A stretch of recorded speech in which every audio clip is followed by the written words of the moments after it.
LLB অনার্সের ফলাফলে CGPA 4-এর মধ্যে 3.65 পেয়েছেন সম্প্রতি শিক্ষক সহপাঠীর বিরুদ্ধে ফেসবুকে অভিযোগ দিয়ে আত্মহত্যা করা জগন্নাথ বিশ্ববিদ্যালয়ের আইন বিভাগের শিক্ষার্থী ফাইরুজ সাদাব অবন্তিকা।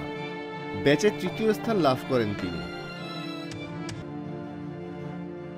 20 মে বিশ্ববিদ্যালয়ের আইন বিভাগের 8ম সেমিস্টারের প্রকাশিত ফল থেকে এ তথ্য জানা যায়।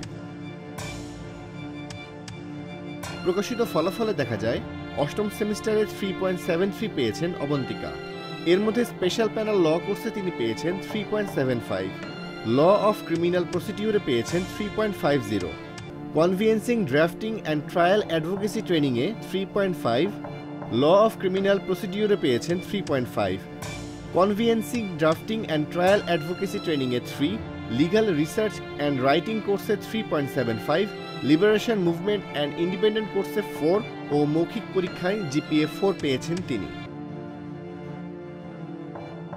বিভাগের 8ম সেমিস্টারের পরীক্ষা কমিটির চেয়ারম্যান অধ্যাপক ডক্টর সরকার আলী আক্কাস আজকের পত্রিকাকে বলেন, সব সময় দেখেছি অবন্তিকাকে ভালো রেজাল্ট করতে। অবন্তিকা বরাবরই ভালো স্টুডেন্ট ছিল, এবারও পরীক্ষায় সে ভালো ফলাফল করেছে।